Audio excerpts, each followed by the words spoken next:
Bonjour à vous, moi c'est Gabriel. Et moi, c'est Sophia.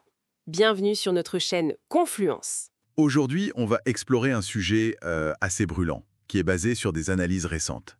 Ça concerne ce qu'on appelle la doctrine Smotrich. Oui, et ses implications potentielles, notamment une idée assez directe, demander à l'Europe de cofinancer une possible guerre entre Israël et l'Iran. On va essayer de décortiquer ça ensemble.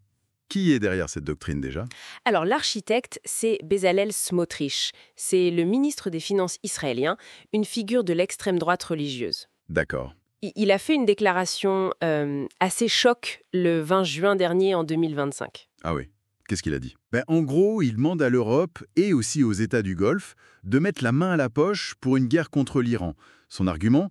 Israël fait le sale boulot pour tout le monde. Carrément. Et les sources, elles relient ça à son idéologie, à ses actions d'avant. Tout à fait. Il y a une continuité. On se souvient de son plan décisif de 2017 sur les Palestiniens. Et puis, il a souvent utilisé les leviers financiers. Comme le gel des taxes palestiniennes. Exactement. Il a gelé les revenus fiscaux dus à l'autorité palestinienne. Et même face à des sanctions internationales récentes, type Magnitsky, sa réponse, ça n'a pas été de reculer. Au contraire, c'était l'escalade. Il a annulé une dérogation bancaire super importante pour les banques palestiniennes. Donc, on passe d'une pression économique interne à une proposition internationale. C'est plus qu'une simple demande d'aide. Alors, OK. Expert speaker. C'est comme ça que les analyses l'interprètent, oui. Moins un appel à l'aide qu'une sorte de pression géopolitique. L'idée, ce serait « je crée un problème ou j'amplifie une crise pour vous forcer la main ». Et ça s'appuie sur quoi, concrètement? Sur une fragilité. Sur le coût. Le coût énorme de la défense israélienne. Cette demande de Smotrich, elle révèle ça. Ah oui, les coûts d'interception, ce genre de choses. Voilà, le dôme de fer. On parle d'environ 50 000 $ par interception.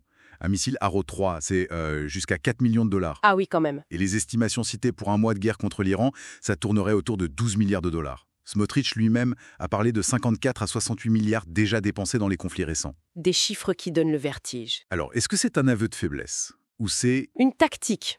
Montrer cette fragilité pour dire « notre crise, c'est aussi la vôtre ». Expert speaker, c'est toute la question. La stratégie décrite, ça semble être ça. Transformer la vulnérabilité en levier de négociation. Le message serait un peu « aidez-nous maintenant, sinon l'instabilité vous coûtera bien plus cher après ». D'ailleurs, JP Morgan a revu les prévisions éco à la baisse pour Israël, non? Oui, croissance du PIB revue à 2,0%, déficit à 6,2%. Et encore, certains analystes trouvent ça optimiste. Et le plus étonnant peut-être, c'est ce que révèle une enquête sur l'implication déjà existante de l'Europe, indirectement. Oui, une enquête menée par Investigate Europe, Disclose et Reporters United pointe un mécanisme assez précis. Lequel? Ça passe par le rachat, en 2023, d'une entreprise grecque, Intracom Defense, ID, par le géant israélien IAI, Israel Aerospace Industries. D'accord, une entreprise israélienne rachète une entreprise grecque. Et alors? Alors, il y a une disposition, un peu une faille juridique, dans l'article 9 du règlement du Fonds européen de la défense, le FED. Le FED. Le fonds pour financer la défense européenne. Exactement.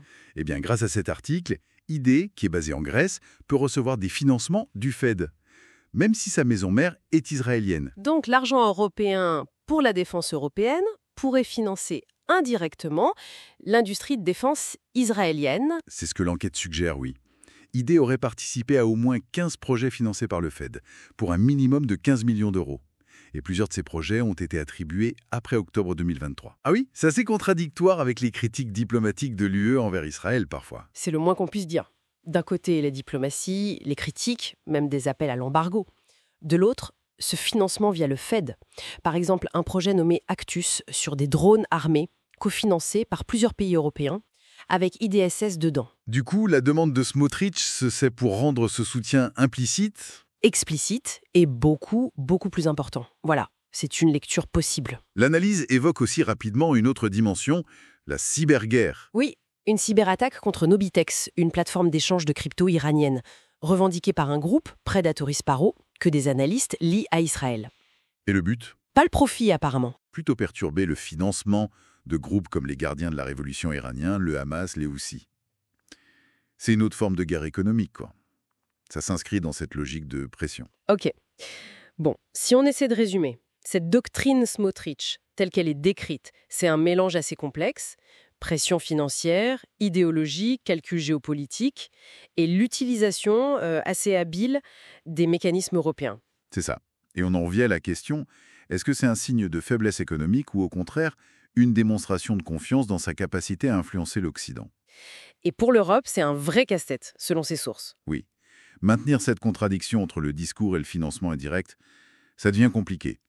Accepter la demande de Smotrich, c'est partager le fardeau financier, mais aussi peut-être la responsabilité d'une guerre. Et refuser. Expert speaker. Refuser, si on suit la logique d'escalade décrite par les sources, ça pourrait mener à plus d'instabilité encore. C'est le dilemme posé.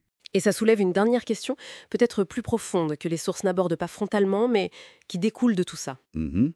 En demandant à l'Europe de partager les coûts, est-ce qu'Israël ne lui demande pas aussi, finalement, de partager la responsabilité morale et politique d'un conflit potentiel, avec toutes les conséquences imaginables pour la région? C'est une réflexion pertinente, oui. Merci de nous avoir écoutés sur Confluence. Si cette analyse vous a intéressé, n'hésitez pas à aimer, vous abonner et à laisser un commentaire. À bientôt.